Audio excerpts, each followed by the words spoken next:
Le circuit hydraulique d'une boîte de vitesse automatique est composé des éléments suivants. Une pompe à huile qui assure l'alimentation en huile du circuit.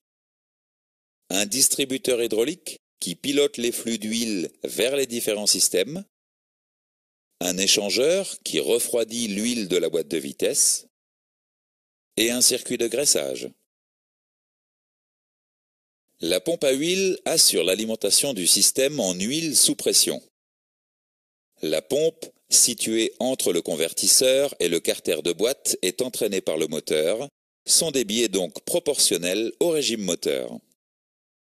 L'huile est aspirée dans le carter inférieur à travers une crépine, puis elle est refoulée vers le distributeur hydraulique.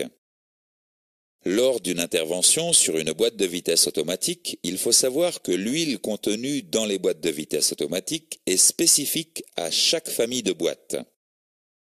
Par ailleurs, l'huile est un élément de diagnostic en fonction de sa quantité, de sa couleur, de son odeur et de sa texture. Le distributeur hydraulique assure différentes fonctions au sein du système. Il régule la pression des flux d'huile fournis par la pompe. Il pilote la pression de ligne vers les embrayages et les freins à partir des ordres de passage donnés par le calculateur. Il fournit l'huile au convertisseur. Il assure la lubrification de la boîte de vitesse indispensable au mouvement du convertisseur et du mécanisme. Le distributeur hydraulique remplit sa mission grâce à des vannes et des électrovannes. Présentons tout d'abord la vanne manuelle. La vanne manuelle est un tiroir du distributeur hydraulique déplacé par le levier de vitesse. La vanne manuelle assure 3 caractéristiques de fonctionnement, le neutre, la marche avant et la marche arrière. Selon la position de la vanne manuelle, les récepteurs concernés sont alimentés par le distributeur hydraulique. Le débit et la pression que la pompe à huile fournit ne sont pas constants car la pompe est entraînée par le moteur. La vanne de limitation de pression assure une pression constante et exploitable, quelles que soient les conditions de fonctionnement.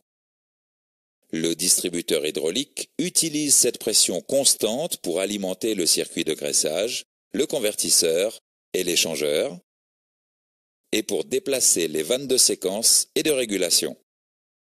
Par ailleurs, un clapet de sécurité permet, en cas de surpression, de rediriger l'huile vers le carter. Certaines vannes sont associées à des électrovannes. Leur activation dépend des informations reçues par le calculateur. Les vannes de séquence sélectionnent le parcours de l'huile afin d'alimenter les récepteurs. La vanne de régulation gère la pression de ligne appliquée sur les récepteurs. Les vannes de progressivité assurent un maximum d'agrément de conduite lors des changements de rapport. Dans le chapitre suivant, nous détaillerons le fonctionnement des vannes et électrovannes qui assurent ensemble la gestion adaptative de la transmission automatique. Dans ce chapitre, nous avons vu les points suivants.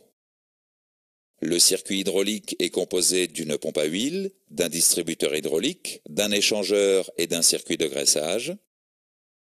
La pompe à huile assure l'alimentation du système en huile sous pression. Le distributeur hydraulique régule et pilote les flux d'huile vers les différents éléments du système. La vanne manuelle assure 3 caractéristiques de fonctionnement, le neutre, la marche avant et la marche arrière. La vanne de limitation de pression assure une pression constante et exploitable, quelles que soient les conditions de fonctionnement. Certaines vannes sont associées à des électrovannes. Leur activation dépend des informations reçues par le calculateur.